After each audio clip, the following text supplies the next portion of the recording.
Hello friends, welcome to this platform. स्वागत है आपका इस प्लेटफॉर्म में। तो आज का जो सेशन होगा वो जेटेट ईवीएस 1 to 5 लेवल का सेशन होगा। ठीक है फ्रेंड्स।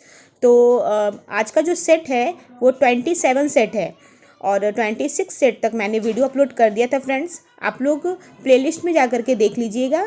ठीक है, और वीडियो को ज़्यादा से ज़्यादा शेयर कीजिए, चैनल को सब्सक्राइब कीजिए, लाइक कीजिए एंड कमेंट कीजिए अगर वीडियो अच्छा लगे तो। ठीक है, तो आज का मैं सेट स्टार्ट करती हूँ।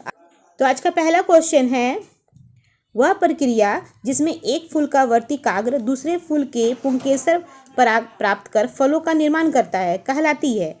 The process in which the stigma of a flower receives pollen from the stamens of anther flowers to form fruits is called निषेचन या परागन यानी पॉलिनेशन, अंकुरन यानी कि जर्मिनेशन, फल का निर्माण यानी कि फ्रूट फॉर्मेशन। इसका राइट आंसर होगा ऑप्शन नंबर बी यानी कि पॉलिनेशन यानी कि परागन। ठीक है, देखिए जब एक फूल के पुंकेसर से परागकण निकलकर उसी जाति के दूसरे फूल के वर्तिकाग्र पर पहुंचते हैं तो निषेचन द्वारा जल का क्या होता है, फल का।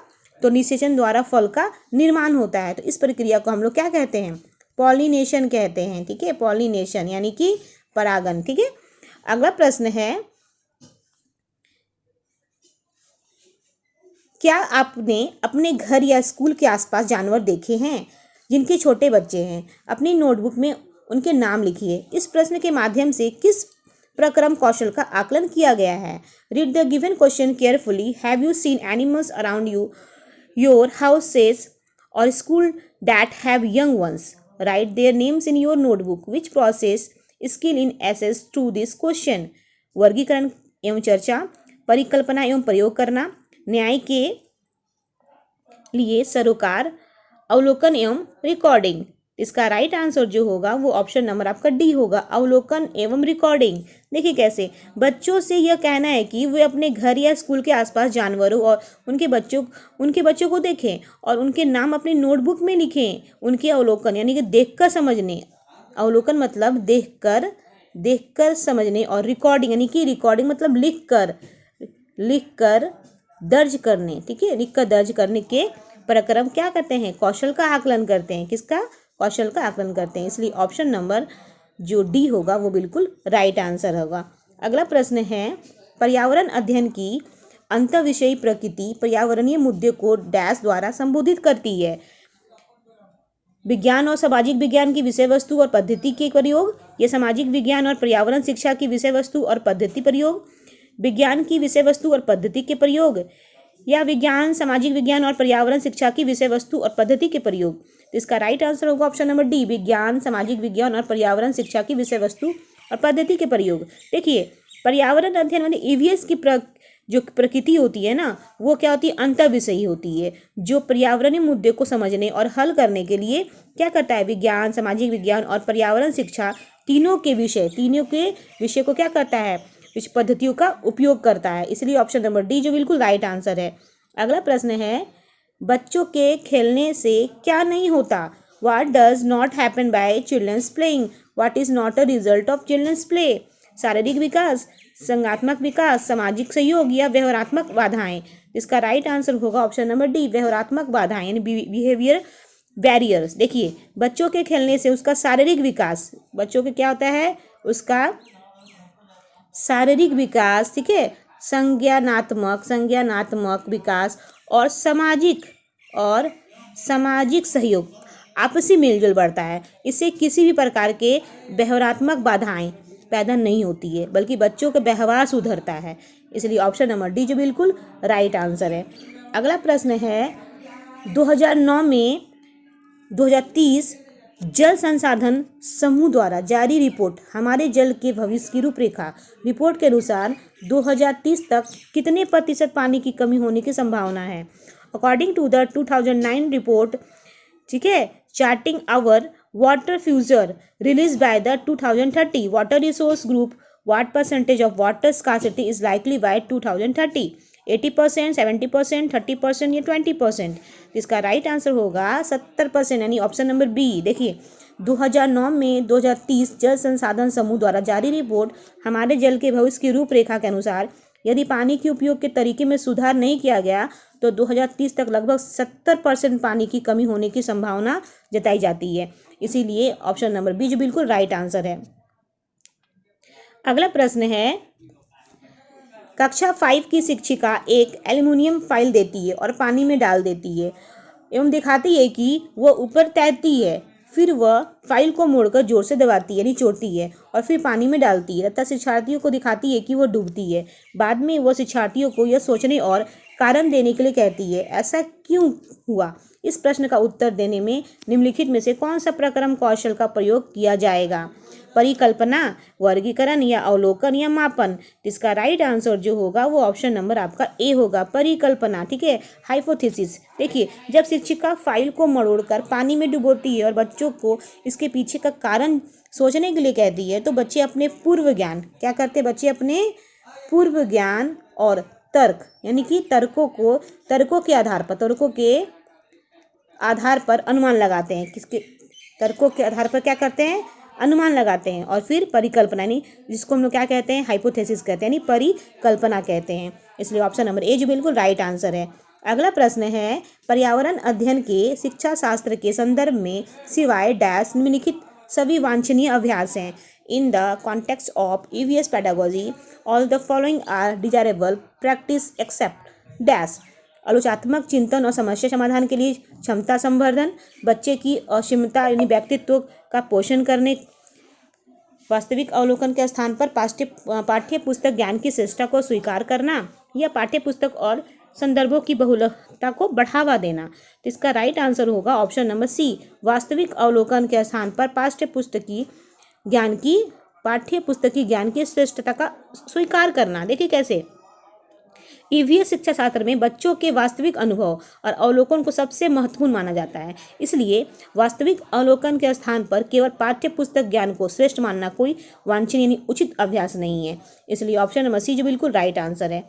अगला प्रश्न है, महेश कक्षा 4 के शिक्षक हैं। ठीक है, वे वृक्ष संरक्षण की अवधारणा पर शिक्षार्थियों को संवेदनशील बनाने के लिए योजना बनाते हैं। निम्नलिखित में से कौन सी गतिविधि इस उद्देश्य के लिए सर्वाधिक उपयुक्त है? Mahesh is a class 4 teachers. He plans to sensitize learners to the concept of tree conservation. Which of the following activities is most appropriate for this purpose? वाद विवाद प्रतियोगिता का आयोजन करना, या एक पौधे को अपनाने और उसका पोषण करने के लिए प्रत्येक शिक्षार्थी को अवतरित करना, या पोस्टर प्रतियोगिता में हिस्सा लेने के लिए शिक्षार्थियों को प्रोत्साहित करना, या समूह चर्चा के लिए शिक्षार्थियों के समूह बनाना। इसका राइट आंसर जो होगा वो ऑप्शन नंबर बी होगा, एक पौधे को अपनाने और उसका पोषण करने के लिए प्रत्येक शिक्षार्थी को अभिप्रेरित करना यानी कि मोटिवेट करना। देखिए, वृक्ष संरक्षण में यानी कि जब हम किसी ट्री का कंजर्वेशन करते हैं तो उसके प्रति बच्चों में वास्तविक संवेदनशीलता क्या होता चाहिए? वास्तविक संवेदनशीलता। ठीक है, और जुड़ाव, और क्या होना चाहिए? जुड़ाव तब पैदा होता है जब वे खुद अपने हाथों से एक पौधे को अपनाते हैं, उसकी देखभाल करते हैं और उसका क्या करते हैं? उसका पोषण करते हैं। इसलिए ऑप्शन नंबर बी जो बिल्कुल राइट आंसर है। ठीक है, अगला प्रश्न है, निम्नलिखित में से जड़ का कौन सा कार्य पौधे के लिए नहीं है? Which of the following is not a function of root for a plant? भोजन भंडारण संचित करना, या ह्यूमस उपलब्ध कराना, या पौधे को सहारा देना, या जल तथा खनिजों का अवशोषण करना। तो इसका राइट आंसर जो होगा वो ऑप्शन नंबर बी होगा, ह्यूमस उपलब्ध कराना, प्रोवाइडिंग ह्यूमस। देखिए, पौधे की जड़ों के मुख्य कार्यों में भोजन का भंडारण करना, पौधे को मिट्टी में स्थिरता एवं सहारा देना तथा जल एवं खनिजों का अवशोषण करना शामिल है। लेकिन मिट्टी को ह्यूमस प्रदान करना जड़ों का कार्य नहीं होता है, बल्कि वह सड़े गले जैविक अवशेषों जो ह्यूमस होते हैं ना, वो सड़े गले जैविक अवशेष, ठीक है, अवशेष होते हैं, जैसे कि पत्ती, जीव जंतु के अवशेष आदि से बनता है। इसलिए ऑप्शन नंबर बी जो बिल्कुल राइट आंसर है। अगला प्रश्न है, कर्णम मल्लेश्वरी के विषय में नीचे दिए गए कथनों पर विचार कीजिए। वह अंतर्राष्ट्रीय ख्याति प्राप्त भारोत्तोलक यानी वेट लिफ्टर हैं। वो कर्नाटक की हैं। उसने अपने नाम बहुत से रिकॉर्ड बनाए हैं। वह 130 किलोग्राम तक का भार उठा सकती थी। जब वो 12 वर्ष की थी तभी से वो भार उठाने का अभ्यास करने लगी थी। सही कथन है। तो यहाँ पे ऑप्शन दिया गया है।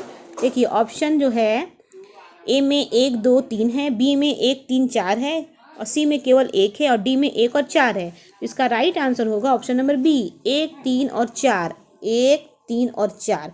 देखिए कर्णम मल्लेश्वरी के विषय में नीचे दिए गए कथनों पर जो विचार कीजिए बोला गया है, तो यहाँ पे जो 1 नंबर है, 1, वह अंतर्राष्ट्रीय ख्याति प्राप्त भारोत्तोलक है। यानी कर्णम मल्लेश्वरी एक अंतर्राष्ट्रीय ख्याति प्राप्त यानी कि वेट लिफ्टर है, ये कथन सही है। वह आंध्र प्रदेश की रहने वाली, बिल्कुल सही है, ना कि कर्नाटक की। इसलिए ई वाला जो है गलत है, 2 नंबर, क्योंकि वो कहाँ की रहने वाली है, आंध्र प्रदेश, आंध्र प्रदेश की रहने वाली, याद रखिएगा। अब 3 नंबर है, वह अपने नाम बहुत से रिकॉर्ड बनाए हैं, ठीक है। 130 किलोग्राम तक का भार उठाया है, भी सही है।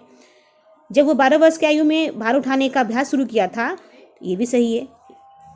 जब वो 12 साल की थी तब से वो भार उठाने की अभ्यास कर रही थी। इसीलिए यहाँ पे ऑप्शन में 1 3 और 4 सही है, लेकिन ये जो स्टेटमेंट 2 है वो गलत है, क्योंकि कर्नाटक की नहीं थी, आंध्र प्रदेश की थी। अगला प्रश्न है, सीढ़ीदार कुआं अथवा वावड़ी यानी कि वावड़ी संबंधित निम्नलिखित कुछ कथन दिए गए हैं। वे जल भंडारण तथा जल संरक्षण की पारंपरिक व्यवस्था है। सामुदायिक स्रोत के रूप में उसका प्रयोग होता है। उनका निर्माण मुख्यतः वर्षा रहित राज्यों में होता है कि उसमें केवल संदूषित जल होता है। उपयुक्त में से कौन सा कथन सही है? ए में दिया है 1 और 2, बी में 1 2 3, सी में केवल 1 और डी में 4। तो ऑप्शन नंबर जो बी है वो राइट आंसर है, 1 2 3, 1 2 और क्या है 3, यानी 4 गलत है। 1 2 3 जो है ऑप्शन नंबर बी में है। देखिए कैसे सही है ऑप्शन नंबर बी। देखिए बावड़ी यानी कि स्टेप वेल जल संग्रहण और संरक्षण की पारंपरिक व्यवस्था है, ठीक है, बिल्कुल सही। इनका उपयोग सामुदायिक स्रोत के रूप में किया जाता था, बिल्कुल सही। इनका निर्माण मुख्य रूप से उन क्षेत्रों में होता है जहाँ वर्षा कम होती है, ठीक है, बिल्कुल सही। तो इनमें केवल प्रदूषित जल ही होता है, यह बात क्या है, गलत है। इसीलिए ऑप्शन नंबर बी जो बिल्कुल राइट आंसर है। अगला प्रश्न है, वर्ली एक पारंपरिक कला का प्रकार है। वर्ली नामक स्थान किस राज्य में है? महाराष्ट्र, ओडिशा, राजस्थान या बिहार? इसका राइट आंसर ऑप्शन नंबर ए, महाराष्ट्र में है वर्ली। देखिए वर्ली एक प्रसिद्ध पारंपरिक आदिवासी कला शैली है। ये क्या है? आदिवासी, ठीक है, कला शैली है, कला शैली है। और वर्ली नामक स्थान कहाँ पे है? महाराष्ट्र में स्थित है। इसलिए ऑप्शन नंबर ए जो बिल्कुल राइट आंसर है। अगला प्रश्न है, तमिलनाडु के निकटवर्ती या समीपवर्ती राज्य हैं। Neighbouring states of Tamil Nadu are Kerala, Karnataka और आंध्र प्रदेश। केरल, गुजरात और कर्नाटक, आंध्र प्रदेश, गोवा और कर्नाटक, गोवा, कर्नाटक और केरल। इसका राइट आंसर है ऑप्शन नंबर ए, केरल, कर्नाटक और आंध्र प्रदेश। यानी कि भारत के मानचित्र के अनुसार तमिलनाडु राज्य के निकटवर्ती यानी कि सीमा साझा करने वाला, निकटवर्ती का मतलब क्या होगा? सीमा साझा करने वाले, ठीक है। तो राज्य जो है केरल है, कर्नाटक है और आंध्र प्रदेश है। इसलिए ऑप्शन नंबर ए जो बिल्कुल राइट आंसर होगा। अगला प्रश्न है, निम्नलिखित में से किसकी सुनने की शक्ति इतनी तीक्ष्ण होती है कि वो वायु में पत्तों के हिलने की ध्वनि और घास पर किसी जानवर के चलने की ध्वनि में अंतर कर सकता है? Whose hearing is so sharp that it can make out of difference between the sound of leaves, ठीक है, rustling and sounds and animals moving on grass? बाघ, गिद्ध, रेशम का कीड़ा या कुत्ता? तो इसका राइट आंसर होगा ऑप्शन नंबर ए, बाघ यानी टाइगर। बाघ की सुनने की क्षमता इतनी तीव्र होती है ना कि वो हवा के कारण पत्तों के हिलने की आवाज़ और घास पर किसी जानवर के चलने की जो आवाज़ होती है ना, उसको भी आसानी से क्या कर सकता है? अंतर कर सकता है। इसलिए ऑप्शन नंबर ए बिल्कुल राइट आंसर है। अगला प्रश्न है, जब कोई व्यक्ति ट्रेन द्वारा अहमदाबाद से केरल की यात्रा करता है तब वो अनेक सुरंगों को पार करता है। ये सुरंगें डैश पर्वतों में है। When a person travels by train from Ahmedabad to Kerala, they cross many tunnels. These tunnels are in dash mountains, Vindhyachal, Aravalli, पश्चिमी घाट या पूर्वी घाट? तो इसका राइट आंसर होगा ऑप्शन नंबर सी, पश्चिमी घाट यानी वेस्टर्न घाट। देखिए जब कोई ट्रेन अहमदाबाद यानी कि अहमदाबाद यानी गुजरात, ठीक है, से केरल की यात्रा करती है तो उसे रास्ते में पश्चिमी घाट यानी वेस्टर्न घाट्स की पर्वत श्रृंखलाओं से गुजरना पड़ता है जहाँ बहुत से सुरंगें बनी हुई है, ठीक है। इसलिए ऑप्शन नंबर सी जो बिल्कुल राइट आंसर है। अगला प्रश्न है, पर्यावरण अध्ययन में बच्चे शिल्प कला और चित्रकला को समूह में सीखना विशेष रूप से पसंद करते हैं, क्योंकि यह सहपाठी अधिगम को बढ़ावा देता है, यह सामाजिक अधिगम को बेहतर बनाता है। जब बच्चे की सृजनात्मकता की प्रशंसा की जाती है तो वे खुश होते हैं, वह उनके प्रति प्रेरित भी होते हैं। यह कक्षा में अनुशासन को बढ़ाता है। तो यहाँ पे जो ऑप्शन है, ए में 1 और 4, बी में 3 और 4, सी में 1 2 3 और डी में है 2 और 3। इसका राइट आंसर होगा ऑप्शन नंबर सी, 1 2 3। देखिए 1 2 और 3 राइट आंसर है। यानी कि देखिए यहाँ पे पूछा गया पर्यावरण अध्ययन बच्चे को चित्रकला को समूह में सीखना विशेष रूप से पसंद करते हैं, क्योंकि देखिए ये सहपाठी अधिगम को बढ़ावा देता है, बिल्कुल सही। ये सामाजिक अधिगम को बेहतर बनाता है, बिल्कुल सही। ये बच्चों में सृजनात्मक की प्रशंसा की जाती है तो वे खुश हो जाते हैं, उनके प्रति क्या होते हैं, मोटिवेट हो जाते हैं, बिल्कुल सही। यह कक्षा में अनुशासन को बढ़ावा देता है, बिल्कुल, ये बिल्कुल गलत, ठीक है। इसलिए ऑप्शन नंबर सी जो बिल्कुल राइट आंसर है। अगला प्रश्न है, प्रयोग करना आकलन का एक संकेतक है। निम्नलिखित में से कौन सा एक प्रयोग करने संबंधी संकेतक का आकलन करने का सबसे उपयुक्त तरीका है? Experimenting is an indicator assessment. Which of the following is the most appropriate way to assigning the indicator related to experimentation? चित्रपठन, सृजनात्मक लेखन, निर्देशन या प्रदर्शन, या हस्तपरक गतिविधि? इसका राइट आंसर होगा ऑप्शन नंबर डी, हस्तपरक गतिविधि, यानी हैंड्स ऑन एक्टिविटी। प्रयोग करना, एक्सपेरिमेंटिंग, एक वैज्ञानिक कौशल है। क्या है? एक वैज्ञानिक कौशल है, ठीक है। यानी कि एक्सपेरिमेंट क्या है? वैज्ञानिक कौशल है, जिसका सबसे सही आकलन बच्चों द्वारा खुद जाने वाले प्रयोगों या हस्तपरक गतिविधियों के माध्यम से ही किया जाता है। इसलिए ऑप्शन नंबर डी जो बिल्कुल राइट आंसर है। अगला प्रश्न है, प्राथमिक कक्षाओं में शिक्षार्थियों के पास अनेक प्रकरणों में अलग वैकल्पिक अवधारणाएं होती है, जैसे सजीव, निर्जीव, जल चक्र, पौधे आदि। इन वैकल्पिक अवधारणाओं में स्रोत हो सकते हैं परिवार एवं समुदाय, पाठ्यपुस्तक एवं अन्य पुस्तकें, शिक्षक, कहानियाँ एवं कविताएं। तो देखिए इसका ऑप्शन है ए में 1 2 4, बी में है 1 2 3 4, केवल 1 जो है ऑप्शन सी में है, डी है, डी में है 1 और 2। इसका राइट आंसर जो होगा वो ऑप्शन नंबर आपका बी होगा, 1 2 3 4, यानी कि 1 भी सही, 2 भी सही, 3 भी सही, 4 भी सही, ठीक है। देखिए प्राथमिक कक्षाओं के बच्चों में वैकल्पिक अवधारणाओं जैसे कि गलतफहमी का सहज विचार के स्रोत उनके परिवारों और समुदाय, पाठ्यपुस्तक एवं अन्य किताबें, ठीक है, शिक्षक तथा कहानियाँ एवं कविताएं सभी हो सकते हैं। इसलिए ऑप्शन नंबर बी जो बिल्कुल राइट आंसर है। अगला प्रश्न है, कांच के जार तथा बोतलों को उनमें अचार भरने से पूर्व सूर्य की धूप में अच्छी तरह सुखाया जाता है, ऐसा क्यों? Glass jar and bottles are thoroughly dried in the sun before filling pickles in them. Why is this done? उनके तापमान में वृद्धि करने के लिए, या उनमें से धूल को हटाने के लिए, या नमी को पूर्णतः हटाने के लिए, अचार को स्वादिष्ट बनाने के लिए? इसका राइट आंसर है ऑप्शन नंबर सी, नमी को पूर्णतः हटाने के लिए, टू रिमूव मॉइस्चर कम्प्लीटली। देखिए कांच के जार और बोतलों में अचार भरने से पहले उन्हें धूप में सुखाया जाता है, ताकि उसमें जो भी मॉइस्चर हो, नमी हो, वो अच्छी तरह से क्या हो जाए, हट जाए, ताकि अचार को अगर उसमें रखेंगे हम तो वो लंबे समय तक रह जाए और उसमें फंगस, यानी कि उसमें फंगस न लगे। इसलिए ऑप्शन नंबर सी जो बिल्कुल राइट आंसर है। अगला प्रश्न है,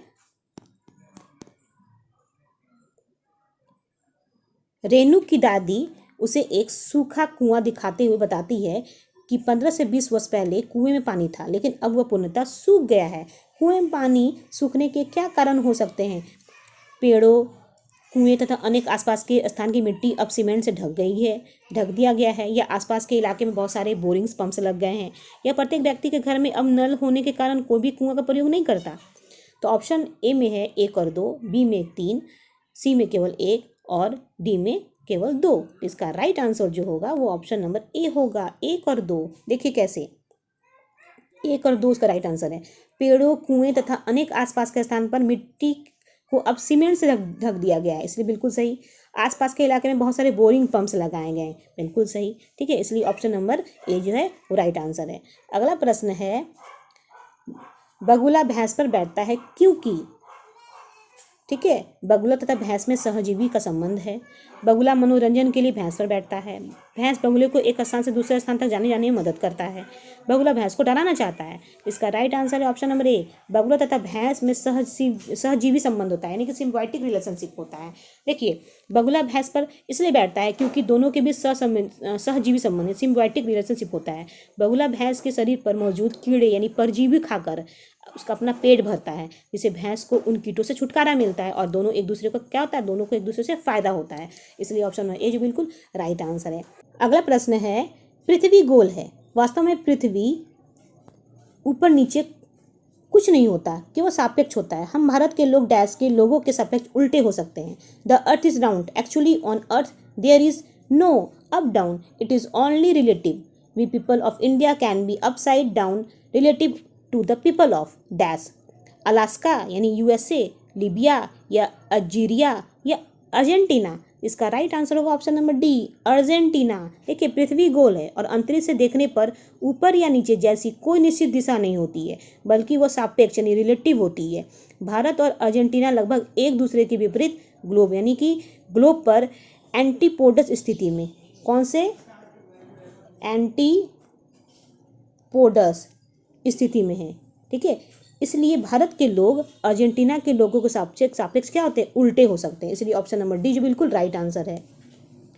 अगला प्रश्न है, मच्छरों के प्रजनन की रोकथाम के लिए ठहरे पानी पर तेल डालने की सलाह दी जाती है। ऐसा इसलिए क्योंकि to prevent the breeding of mosquito it is advise to pour oil on stagnant water. This is because तेल ऑक्सीजन की आपूर्ति को काट देता है, जिससे मच्छरों का प्रजनन थम जाता है। मच्छरों को तेल द्वारा विकसित किया जाता है। मच्छर तेल द्वारा मर जाते हैं। मच्छर तेल की परत में फंस जाते हैं। इसका राइट आंसर होगा ऑप्शन नंबर ए, तेल ऑक्सीजन की आपूर्ति को काट देता है, जिससे मच्छरों का प्रजनन थम जाता है। यानी कि जैसे अगर मान लीजिए तेल में ऑक्सीजन की आपूर्ति को कट जाएगा तो मच्छर क्या होगा, उसका प्रजनन, उसका रिप्रोडक्शन क्षमता थम जाएगा। इसलिए ऑप्शन नंबर ए जो बिल्कुल राइट आंसर है। अगला प्रश्न है, निम्नलिखित में से कौन सा कीट मधुमक्खियों की भांति कॉलोनी यानी बस्ती में एक साथ नहीं रहता है, एक साथ नहीं रहता। विच of the following insect does not live together in colony यानी कम्युनिटी लाइक हनी बीज। तेतैया यानी बर्रा, चींटी, दीमक या मकड़ी। इसका राइट आंसर होगा ऑप्शन नंबर डी, मकड़ी, स्पाइडर। यानी कि देखिए, स्पाइडर जो होता है ना, वो कॉलोनी में एक साथ नहीं रहता है। बाकी जैसे तेतैया, चींटी और दीमक वो एक साथ रहते हैं। इसलिए ऑप्शन नंबर डी जो बिल्कुल राइट आंसर है। नेक्स्ट क्वेश्चन है, यानी अगला क्वेश्चन, ग्रामीण क्षेत्र के मकानों के ढांचे वहीं के जलवायु यानी मौसम की स्थिति से संबंधित होते हैं। एक गांव के मकानों के लक्षण नीचे दिए गए हैं। मकान मजबूत बांस के खंभों पर बने होते हैं। अंदर से भी मकान लकड़ी के बने होते हैं। मकान जमीन से लगभग 3 से 3.5 मीटर ऊंचाई पर बने होते हैं। मकानों की छतें ढालू होती हैं, ठीक है। तो यदि इस गांव की भारी वर्षा होती है तो यह गांव किस राज्य में होना चाहिए, असम, उत्तर प्रदेश, राजस्थान या बिहार। तो इसका राइट आंसर होगा ऑप्शन नंबर ए, असम, ठीक है। देखिए कैसे, असम में अत्यधिक भारी वर्षा होती है और बाढ़ का खतरा बना रहता है। इसलिए वहाँ के लोग क्या करते हैं ना, जमीन से लगभग 3 मीटर से 3.5 मीटर की ऊंचाई पर क्या करते, मजबूत बांस के खंभों का घर बनाते हैं, जिनके अंदर क्या दीवारें जो होती है ना, फर्श भी लकड़ी के बने होते हैं और छतें ढालू होती हैं, ताकि बारिश का पानी क्या हो, आसानी से बह जाए। इसलिए ऑप्शन नंबर ए जो बिल्कुल राइट आंसर है।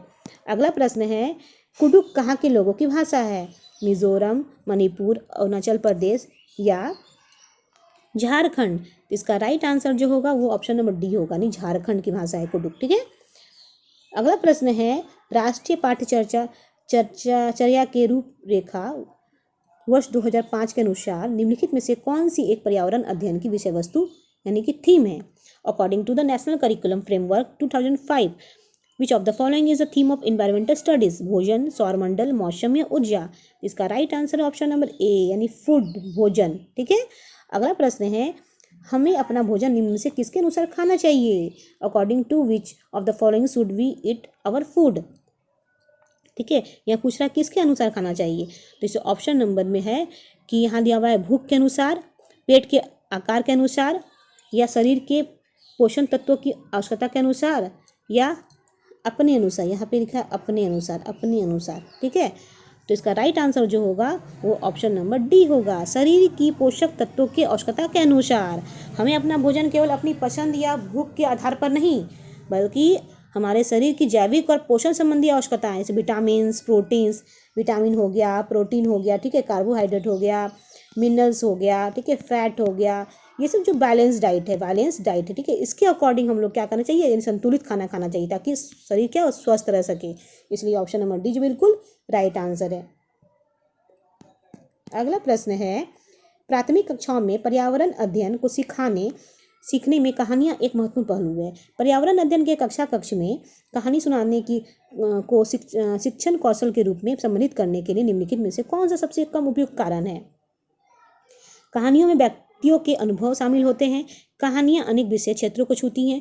कहानियाँ कक्षा प्रबंधन को सहायता करती हैं। कहानियाँ पर्यावरण अध्ययन अवधारणाओं से संबंध जोड़ने के लिए संदर्भ उपलब्ध कराती हैं।